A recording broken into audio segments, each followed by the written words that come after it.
Thank you so much for joining us here this Thursday afternoon with Hacking HR Austin.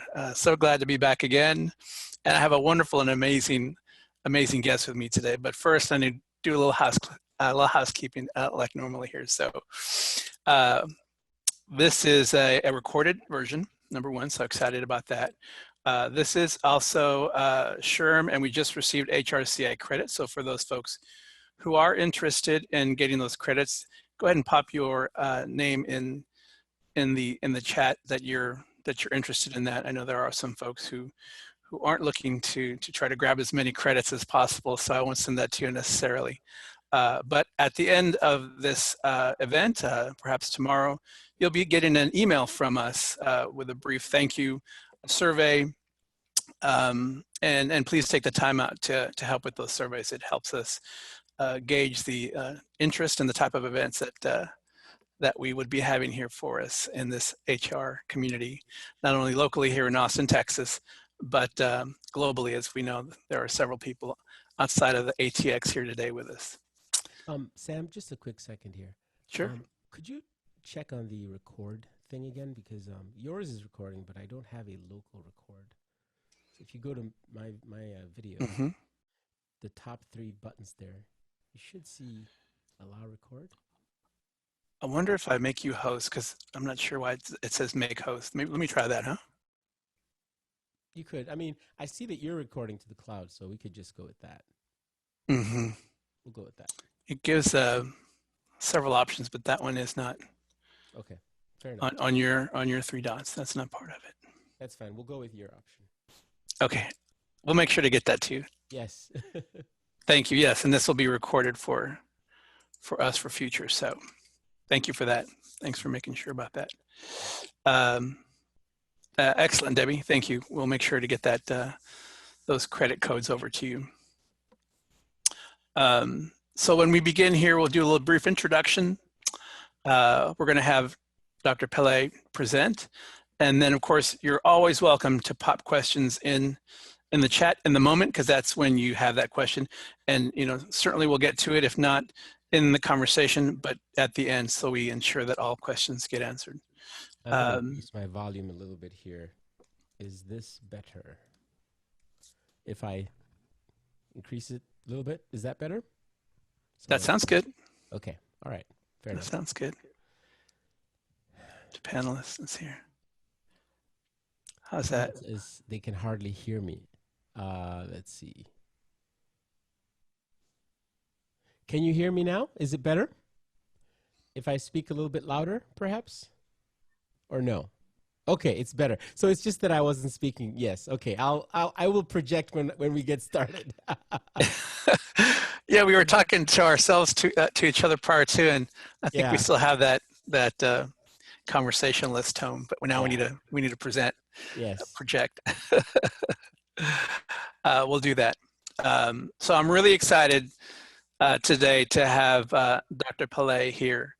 What I want to share with you about him is that he's a best-selling author, musician, of course, in the town of live music capital of the world, host of the Profitable Happiness podcast, where he features stories of highly successful executives, experts, entrepreneurs who build happy and profitable workplace cultures. So this is exciting. One of the things to make sure that you're aware of too, he is a best-selling author of the 7 songs, as you see here, of a successful team, a combined book and music parable for training and development business teams. And that's exactly why we have him here today. Very excited to have him here. Welcome, Dr. Pillay. I'm going to transition it on over to you. Thanks for being part of this today. And let's get this going. Thank you. Well, you are very welcome, Sam. And I want to just say hello, everyone all over the world. Unfortunately, this is a one-way conversation. We can't hear you back, but it's such a pleasure to be speaking with you. I saw some of the names coming up. Very excited to share this information. All right. So as Sam said, what we're going to talk about today is really the question of how to develop high-performance teams today. right? In the age of COVID-19. COVID-19 obviously needs no introduction. We are in it. We are challenged by it equally all over the world.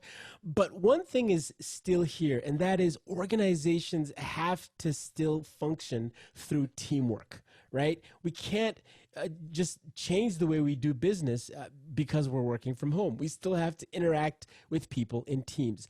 So the question is, are there any special tricks, any special challenges, and are there things we can do better or differently that will improve our ability to be high performance teams even now in the age of COVID-19? So let's go ahead and get started, right? The very first thing we want to talk about is why. Why teams in the first place? Forget about COVID-19 for a second. Let's just think about how things used to be in the real world. Why is it that people were even talking about teams versus organizational charts, right? The good old org chart. You got the president, the CEO, and then it's the trickle down power chamber, and then you got the employees and so on and so forth. Why are people moving toward teams? Well, the reason is very clear. There's been so much research that shows that teams, when done well, teams are really the answer. That's the missing link to the effectiveness and the productivity and the profitability that companies have been looking for. So a research study that was done on the impact of transitioning from an org chart to a more loosely or more team network-based organization showed that and this was done by Deloitte, 53% thought that there would be a significant improvement in performance if they changed to teams. Another 21% thought that there would be a minimal improvement in performance. So whichever way you slice it, you've got about 70% plus of people who were, of the people that were identified here, the leaders, who believe strongly that teamwork is the thing to do. So there's a buzz in the business world today about teamwork.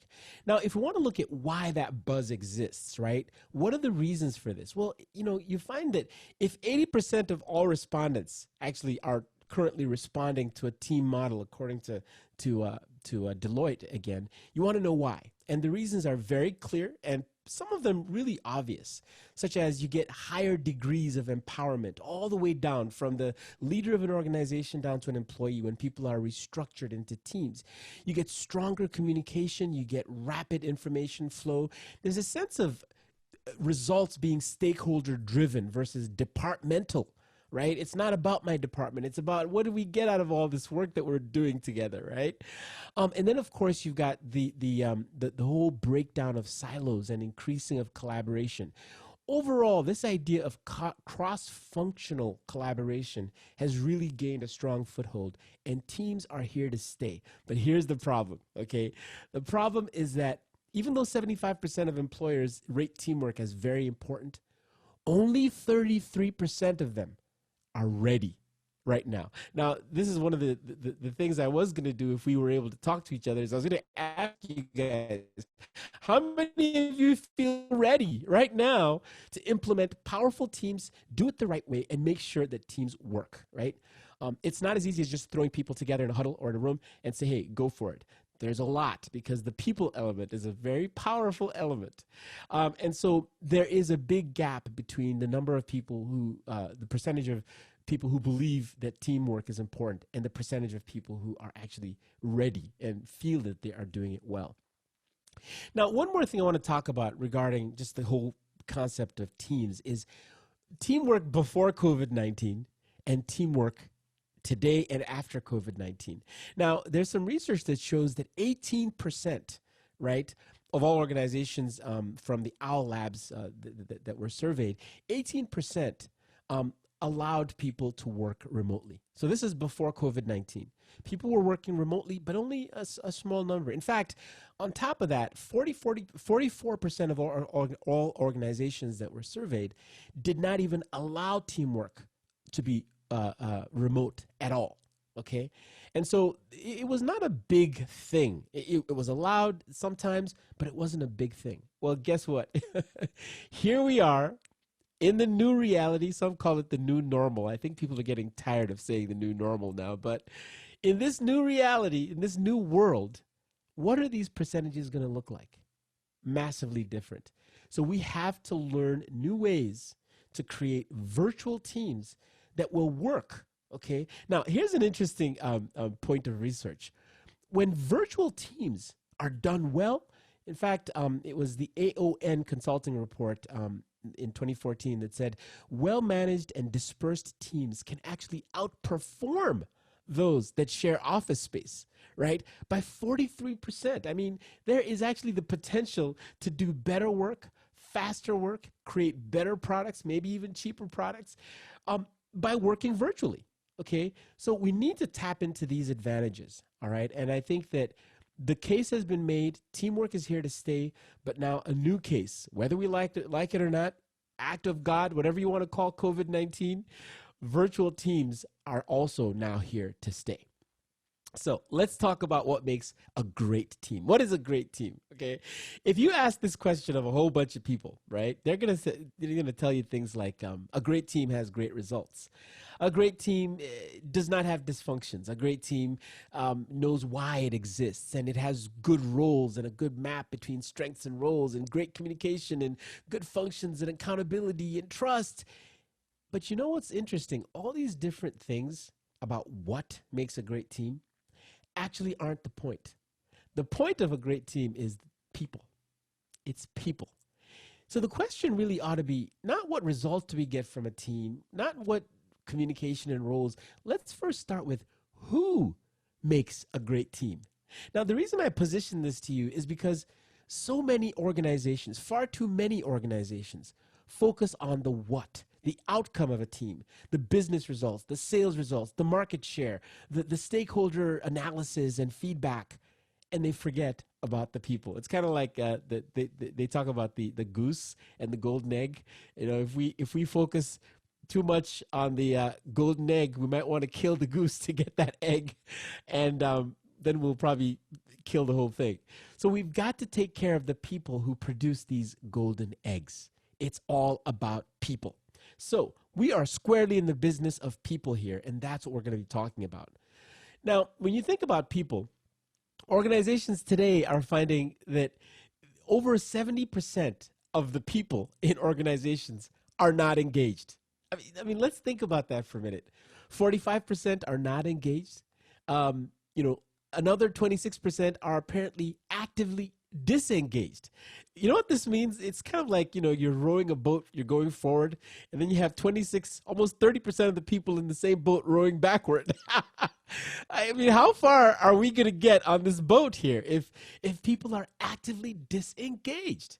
So this question of who, focusing on who is delivering these services and these products, it's so important, and it would be so great if more leaders, more of us in human resources really took the time to analyze the question of who. Of course, we're going to still talk about what, but let's talk about who first. When you talk about who, you'll find that, it's a no-brainer. The success of every organization depends on its people. It depends on good communication, sideways, upside, downside, however you want to call it. Great leaders set teams up for success. It's all about people. Good teams don't need management, right? You've got to prepare your teams to be self-run. Okay, teams can't be a nightmare. We all know this. We're not all wired the same for teams, so you can't expect to just throw us all into a room and say, that's a team, go, right? We've got to do some analysis and some assessments and some understanding of who we are and set some ground rules that everyone can feel comfortable with and happy about. So there's quite a bit with this whole question of who. It's a very scientific process. It's not just a question of let's get started and let's go. So let's talk about who. Again, Sam, thanks for that introduction. I am the author Absolutely. of a best-selling book, which I think you can see if I bring it sort of closer to you. Yep. That is my Gibson guitar. Just kidding, beautiful. folks. Thank you. And for any musicians here, guitars are one of the things I'm passionate about, and I'll explain to you why in a moment here.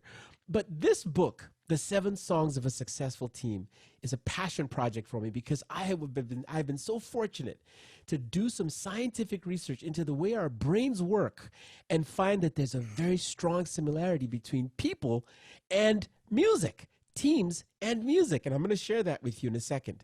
But in order for people to be successful in teams, they have to be happy as individuals, right? If we get into a team and we find that we're just not happy, our well-being is down, everything isn't working, we're not going to do very well. Not going to perform well in those teams. Another thing is that when we are in these teams, when we're organized, we've got to have harmony. We have to be on the same page. 97% of all people surveyed by McKinsey, said that the number one problem with teamwork and projects failing is a lack of alignment, a lack of harmony. So if we go into a team and we just aren't functioning in harmony, we will fail. And finally, there's got to be a healthy culture. The leadership and the management has to support our initiatives. The stakeholders, right? They've got to support what we're doing. And our customer stakeholders have to also be giving us supportive feedback. We've got to feel like we're doing a good job in order to have good teams. Now, here's what's interesting. If we say that a team is when you bring individual people who are happy together, organize them in harmony, and allow them to create cultures and teams and organizations that are healthy, and that's how we build great teams, guess what? That's exactly the definition of music. There you go, right there. Absolutely. Music is when you bring individual sounds, organize them in a harmonious way to create this powerful thing we call music. And our brains, there's a neuroscience.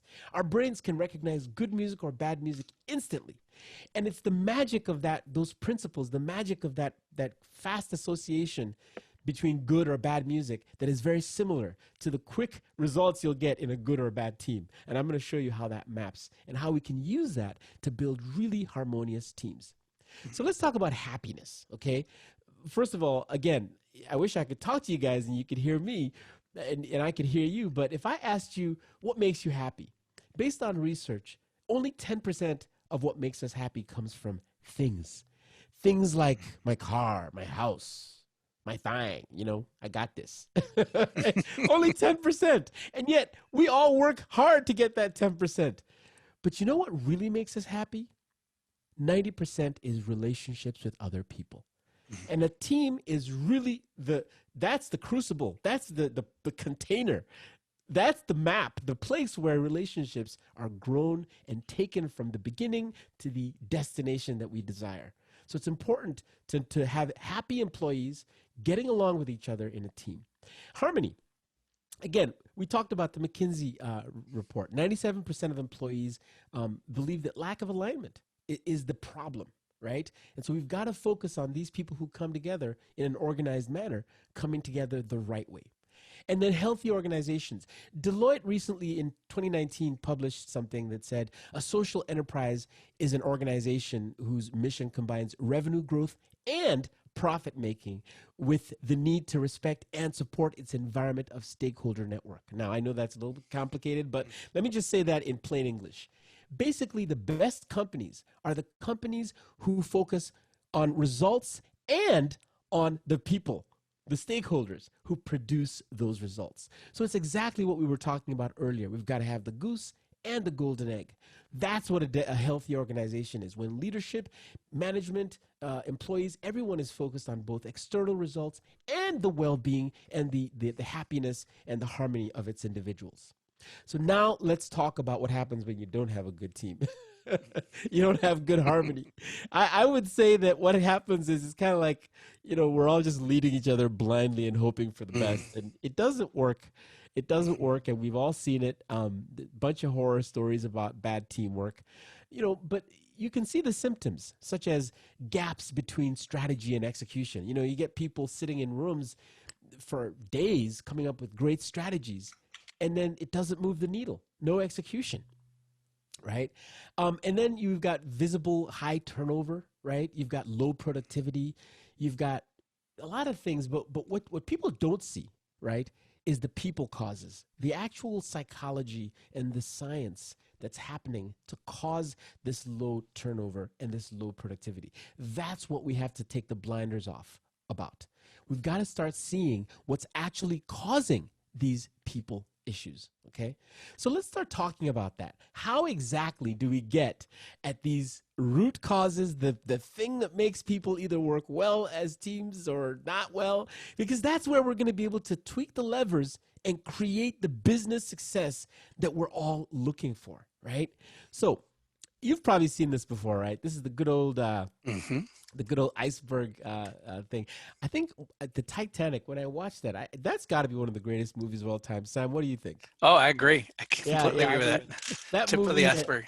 Oh my gosh, it's just amazing. But when the Titanic sank, everyone knows it didn't sink because of the stuff people could see. It was the Mhm. stuff that people couldn't see that was the really big problem, Good right? point. Hmm. And because they were actually able to avoid the things that they could see. They actually moved around it, but all the stuff underneath was so expansive and they couldn't see it. So it's very similar to how our brains work. Um, a lot of research has shown clear evidence that we have both a conscious brain and a subconscious brain. Now, our conscious brain primarily gets its information from our eyes. That's what the research shows. And we can only process about 40 pieces of information per second. But guess what? There's 10,999,960 pieces of information per second happening in our subconscious. Things like walking, breathing, all the things that we're doing subconsciously. Those are the things that are truly powering us. It's kind of like an elephant and a rider of the elephant. Mm. You might think that the rider is powerful because that rider is controlling that elephant, but trust me, if that elephant decides to run away for something, maybe it saw a snake, it's going to be rough. Hmm. And the rider is Won't not it? going to be able to do much in that moment. But when we get a handle of these subconscious things in our minds and we begin to work at that level, we can now understand things like emotion and behavior and psychology and motivation and intention. All these things are the levers that produce good personality matches, good strength matches, good emotional connections in teams. And those things are the things that produce great teams, right? So we're going to talk about some of these root causes. But first I want to give you and I want to make this really brief because some people just go, oof, when we talk about neuroscience. But this is neuroscience. If we understand how our brains work, we will begin to understand how our reality works because this is the stuff we're not seeing. So very briefly, I just want to tell you that the brain, according to Paul MacLean's 1960 triune brain model, actually developed in 3 stages. The very first, the oldest brain we have is called it's the seat of our instinct, right? It's the brainstem. On top of that, after that phase of human existence, we then developed more of an emotional brain, like the limbic system, where our feelings are contained. And it was only after that that we developed a logical brain, which we call the neocortex. And that's where our thoughts are. It's our thinking brain. The interesting thing is that even though these sections of our brains grew over time, we still respond based on these sections of our brains. The fastest part of our brains is our instinct. The second fastest is our emotion. And the third fastest, believe it or not, is logic. That's why we talk about flight or fright. So if you see something that scares you, you're going to react. Your body is just going to instinctively react faster than your mind. And then you go, oh, I'm sorry. I didn't realize that was just a stick, not a snake. Right. Right? So it's really important that we understand that this difference between the speed at which information gets from our instinct to emotion to logic has everything to do with how we create healthy organizations, how we create harmony, and how we create happiness. We have to understand this. And that's as much as I'm going to talk about the brain. But this is where everything we're going to talk about managing teams comes from. It comes from brain neuroscience, right?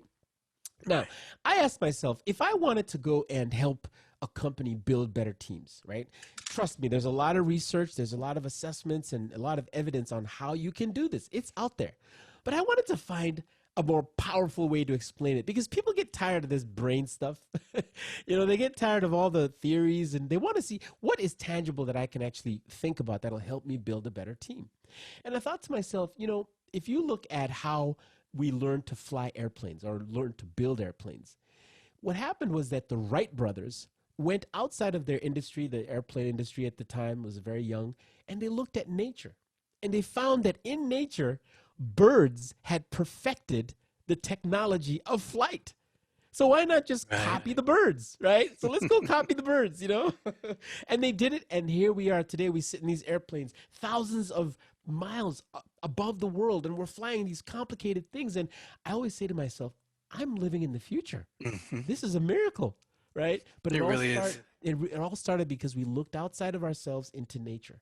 If you look at a more business example about looking outside of your industry, FedEx did this. The CEO of FedEx is world renowned for having actually invented what we call the hub and spoke system. Um, Before FedEx did this, airplanes would fly with packages from point to point. So if you wanted to send something from Minnesota to New York, you'd send one plane.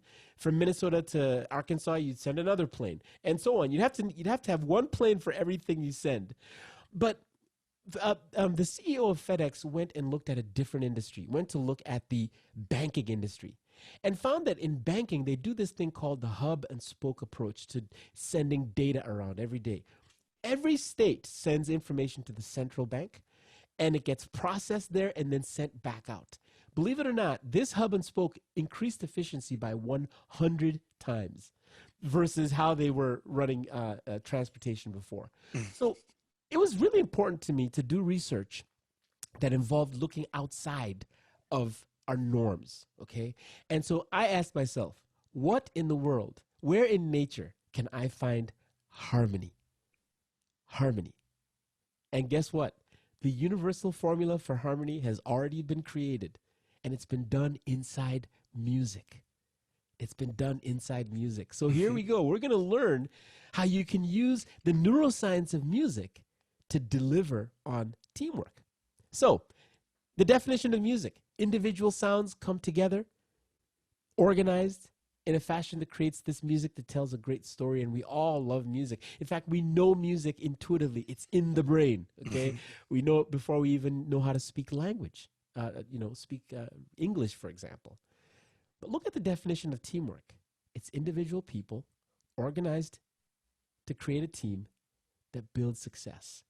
And that's where the mapping starts. Happy individuals working in harmony to create healthy teams and organizations.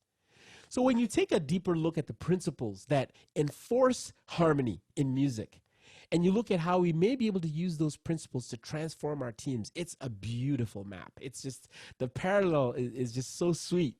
And we can use that to diagnose backwards. We can look at, like, if we see our teams not working well, we can ask questions like, wait, are we healthy? Why not? Wait, are we in harmony? Why not? Are we happy? We can actually begin to diagnose backwards as well. So let's take a quick look at that, right? If anyone here is a musician, you're probably going to enjoy this because you'll know this intuitively.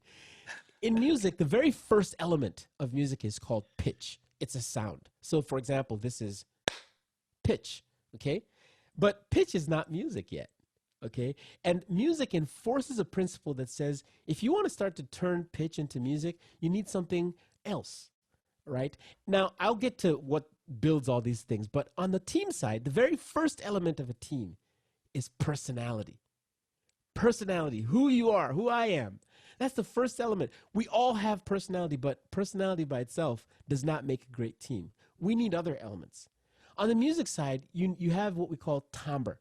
Timbre is the quality of a pitch or the quality of a sound. So, for example, a guitar and a piano may be playing exactly the same notes, but they'll still sound differently. They'll sound different because they have different timbres. In the same way, on the team side, you have what we call strengths. Sam and I may actually test out in an assessment to have very similar personalities. But Sam's going to be a great speaker, and I might be a great something else. Right? Right. We have different strengths. And so it's important that we know how to apply these strengths in the right way. And that's exactly what happens in music. In music, when you start to shift from sounds to actually making harmonious music, the first thing you need to do is create rhythm. Rhythm. So, for example, back to my example with pitch. This is a pitch, but it's not music. But the minute I add rhythm, Yeah, I see some people shaking their heads. That's music, I like right? that. Now, the funny thing is, in teams, it's the same thing. When you add emotion and the understanding of people's emotion, Mhm. we begin to see better teamwork. Now, if we don't understand our emotions, we're going to have a whole bunch of fights and problems. It's just unbelievable. The funny thing about emotion is, emotion actually is derived from a Latin word, emotere, which means literally to put something in movement, right? And so when you take personality and strengths and put it in motion, okay, that's when you begin to see the kind of progress that creates good teamwork. We're now moving into organizing. So in the individual stage, we've got to get people happy at the personality level, strengths level, and the emotion level. They've got to be mapped to their natural tendencies. You cannot force people to be something they are not. This is what we do. We throw cross-functional teams together, and people are working completely outside of their element. Look, it's okay to be outside of your comfort zone, but not your core psychology, right? Because we are who we are. And if Right. we play to our strengths, we improve our ability to be productive in teams. Now let's talk about the organized section, melody, right?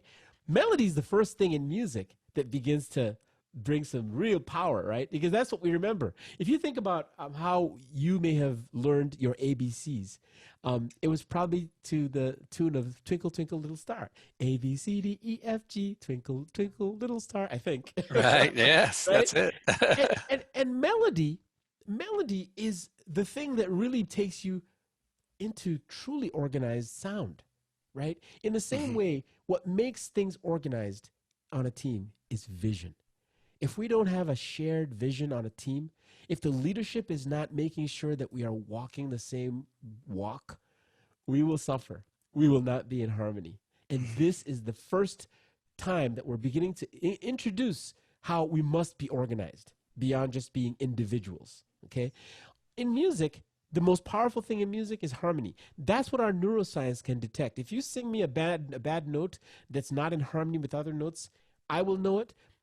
The person in South Africa will know it. The person in Asia will know it. The person anywhere in the world, regardless of culture, we just know when bad music has happened. Okay. In the Right. same way, we know when bad trust is happening on a team, because trust is the one powerful thing that is the harmony of a team.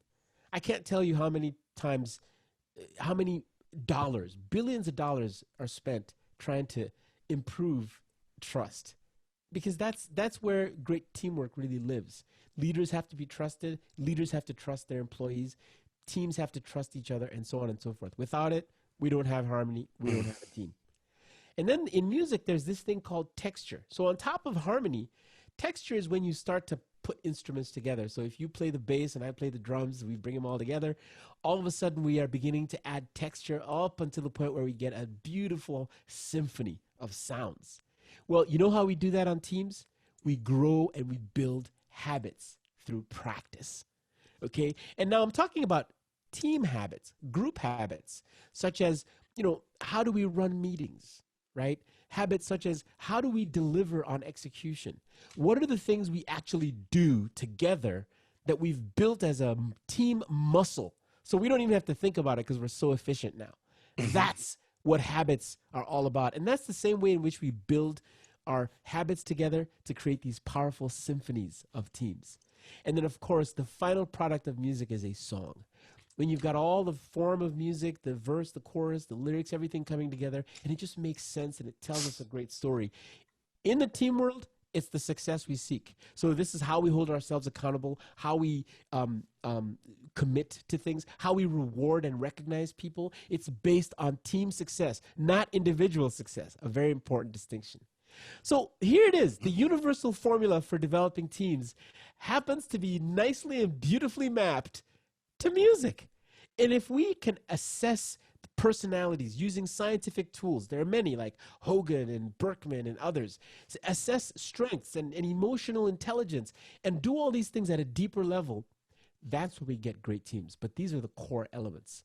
Now, how do we transfer these results into how do we transfer what we're learning today into results? Because I want all of you to be able to go back to your organizations, and I want you to be able to do something with what you've learned today. I have a framework. I call it the AHA framework. You've probably heard Eureka, when the person goes, aha, I now understand. Right. Well, it's the same kind of thing, right? Yes. This is how you transfer learning to results.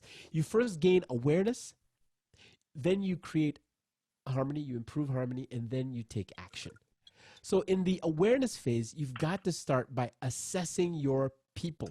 If you have a team, run them through an assessment that tells you whether or not your team is functioning well or not. Because if you don't do at least that, you're not going to know what to do. And it is not a good idea to start assessing deep personality like Myers-Briggs or doing a DISC when you don't even know about all the other elements. You've only picked one, the personality element.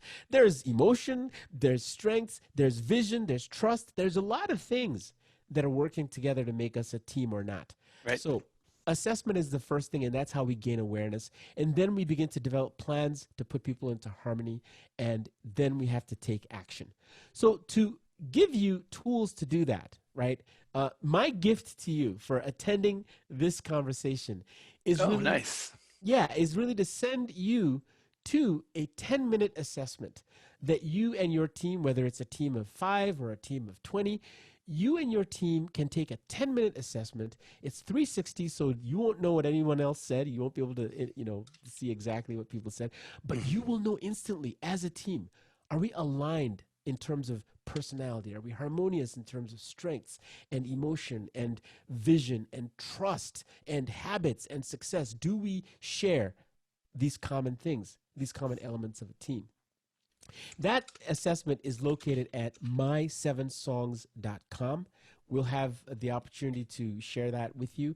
But once you get into that, you'll be able to see that you have an environment where you can take the assessment, and then after you've taken the assessment for that team, you can now take all future assessments about your personality or anyone on the team, their strengths, their emotion, and so on. And it becomes a record that you can carry with you on your mobile phone. I have a saying, most of us walk around like ostriches with our heads in the sand. And the problem with doing that is that when the lion is coming, we don't know we're about to be attacked, and that's not good. Okay? No. So what we need is we need to be able to have our heads above the sand and really know, what is the personality of my teammates? What is the personality of the strengths and the emotion of my teammates? And I call this the ostrich card, where the ostrich can actually see at all times. And so if we can do that, we're going to have better teams. And that's my gift to you. Just in closing, I'm just going to share a little bit of what that looks like on I think you can see this here on my mobile device. Yes, that looks good. Can you see this? Okay, so this is my7songs.com. So imagine I can now walk around the world knowing exactly what my assessments were, the results of our team. I can go in and take a quick look at each individual team member's personality and strengths and emotion and the vision and all the elements we've talked about today. And really, this is where you can have real conversations with people, not just waiting till the performance review at the end of the year. Right. And it's like, I don't even know who this person is, but I'm going to ask him some questions. This is fantastic. It's really important that we have with us things that give us visibility into the real world of our teams. So having said that, Sam, I want to thank you for the opportunity to share this, and I want to open this up for questions. Of course, absolutely. Thank you so much. So insightful, very informative. If anybody has any questions, please go ahead and pop them in to the Q&A. Excuse me, but I have one for you. I want to see if you can help me with this one. Are the personality, strengths, and emotions of individuals on a team fully aligned with their roles? Okay, so now this is a great first question, because if we can answer that question, we will actually be looking at a sense of, knowing that we're using the strengths of people the best, right? The personality and the strengths of people the best. As I said just previously here, most of us walk around with blinders on, kind of like the ostrich, and we don't see the personalities of our individuals on our team, and we don't know that. So we don't have, it's not top of mind. So we have to guess, and we start to rely on feelings that we don't fully understand. So the answer is Yes, we have to work hard to understand the personalities of the people on our team. Ah, very good. And now, to what extent is a team currently leveraging the power of harmony? That's another great question. If you think about most teams, they only see what they see, which is things like performance results, sales Mm-hmm. results, market share results, whether the boss is angry or not, Mm-hmm. those kinds of results. But they don't actually know to what benchmark they can compare their harmony or things like that. And it's important Right. to have metrics, to actually have visibility. As they say, you can only manage and improve what you actually can measure, right? Very And true. so again, it's important to know the harmony, but it's also important to compare that against a wide range of data that's readily available right now. Excellent. Oh, awesome. Awesome. And then, so based on a team's data, what's the best strategy for increasing business results and performance? Okay. Again, that's something that is going to be based on doing an assessment. You'll find that Hmm. if you find a coach or a team expert who says, "Hey, I'm just going to show up and teach you how to be a good team," that's not the way to go. That's No. not the way to go. They have to be a scientific um, expert. They have to come in with a process of discovery. They have to first learn, right, what the gaps are. And it's once we know those gaps that we can recommend the best way to improve performance. Because, for example, some teams are really good at vision. They know exactly what the top vision of the organization is, Mm. the individual goals of an individual that map, then cascade upwards and downwards. I mean, they've got Hmm. all that mapped out very well, Right. but they don't trust each other. So I'd rather we focus on trust first before we talk about any other elements of a team, because Hmm. that trust is going to just destroy or build everything. So Yeah. we will only know how to build a team after we assess and figure out exactly where the challenges are. Okay. All right. And now, very very important in this time right now. What do you think about the role of diversity and inclusion in today's teams? You know what's interesting about teams? They are the nucleus. They are the organization. Anyone who Hmm. says they're studying organizations is studying teamwork. Hmm. And Yeah. a lot of the research about diversity is very clear. We are better when we think differently, bring different things to the table, and add them up and create synergy, right? If we're Right. all the same, we can't synthesize new perspectives. We can't see new ways because we're all the same. Now, we're not only talking about racial or ethnic diversity, there's also, sexual, gender, orientation, different kinds of diversity, even geographical diversity. All Right. of these things allow us to bring different experiences to the table, and that's how we build rich teams. It's really not a good idea to have just a team where everybody's exactly the same, everybody thinks exactly the same. You won't get a lot of great results that way. Let me just put it that way. Because we Right. have to think, we have to be a whole brained team, not just a one sided or one track minded type of a team. Yeah. Yeah. I agree. And then, to your point, you brought up a really good point, which kind of segues into another timely topic in terms of geography. Mm. So being remote, right now we're mostly all remote if we're in a team, right now. Yep. Some people might be back in the office now, but at one point over the last 6 months, I'm certain at least, upwards of 80, 90% of us have experienced what it is like to be remote if we weren't already remote. So Yeah. how do we overcome remote concerns regarding teamwork? Yeah, very good question, which is really the core of why we're here today. Everything we've talked about so far, all the science and the assessments and really getting to know your people is the first step. You have to do it. And you have to do it now, even more than before, because now we don't have visibility into each other Yeah. at the water cooler, right? Right. A lot of leadership and team building and collaboration actually happens outside of the office. It's at the water cooler, it's over lunch, it's on the plane trip to a seminar together. So Hmm. all of these opportunities to be human and these opportunities to just connect, that's what's being taken away.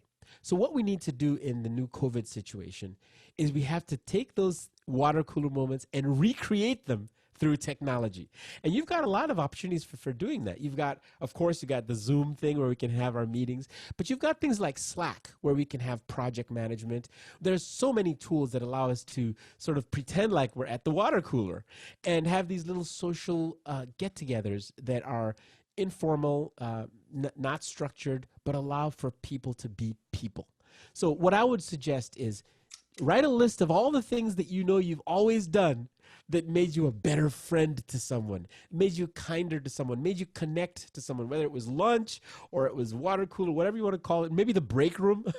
Yeah. And then find technologies that simulate that opportunity.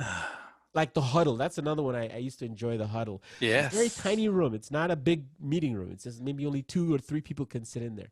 Right. Recreate a huddle and do that as a practice using new technologies. That's a great idea. That's a great idea. So I have another question here for you. So, as all successful bands, there comes a point in time where somebody, one of the band members gets kicked off or wants to go their own way. Yeah. What happens when one of the team isn't working out or is not successful based upon this assessment and this program here? I have to tell you, that is such a good question. I don't have a warm and fuzzy answer to it. The truth of the matter is, it is easier to take someone and apply them to a different team where their strengths and their personality can be fully utilized. It is better and easier to do that than to try to force them to change within the team they're in. So if after we do some conversations, some assessments, we realize that we don't have the right people on the team, let's get them off of that team and apply them somewhere else. And then let's bring people that map to the needs of that team and that team's stakeholders, right? So, right. Yes, I do not have a warm and fuzzy on that one. There is an exit strategy sometimes, and right. it's important to be able to bring that truth to the table. But I will say one more thing though about our personalities. We can grow our personalities. We can change them. We can have better conversations, and it is possible for people who aren't a great fit to work together, such as in cross-functional teams. But that's even the more reason why we have to do these assessments, why we have to have the knowledge of who we are, so we have empathy about each other, and we can actually do the things we have to do to get along better, right? And I have a song I wrote called Love or Nothing, and I talk about this idea of, where is the love, right? Where is the empathy? We've got to be able to work together in this world, or we'll have nothing. So yes, good point. And you brought up a really great point, because at this point I was just thinking of like an immediate team.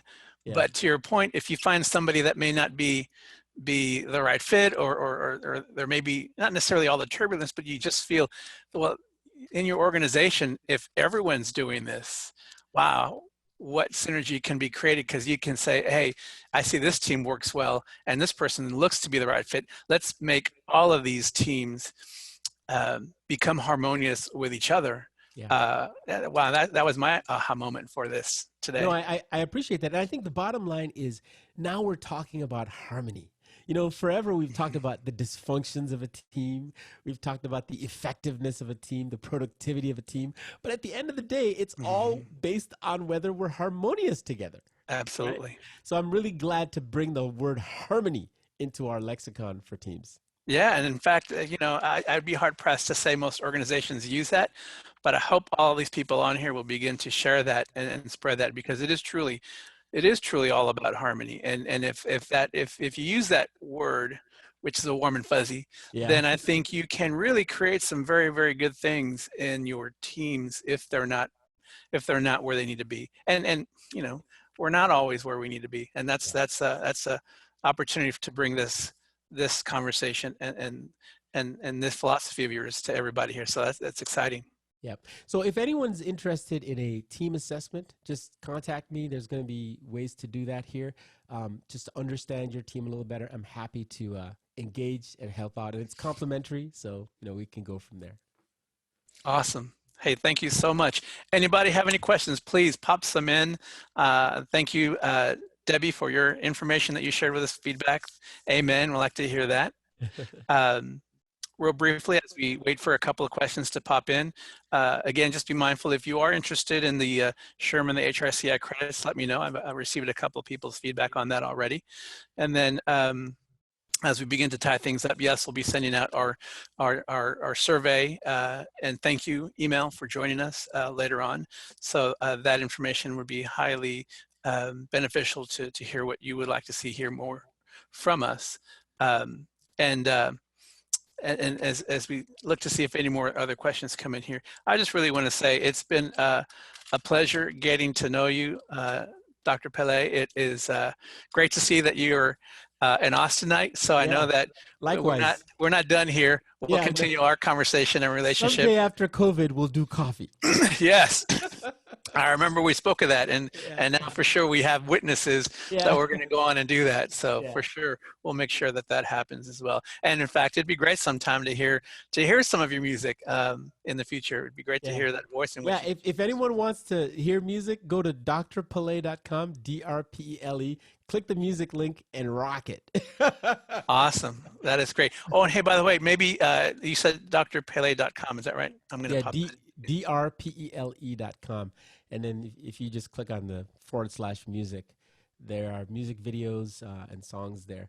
One thing I did not mention is that when we do seminars and training and coaching and things like that, there is actually a small role for music, because music is a great way to transfer what we learn, as we talked about, into the real world. So we actually write songs together and we have fun. So it's a good thing.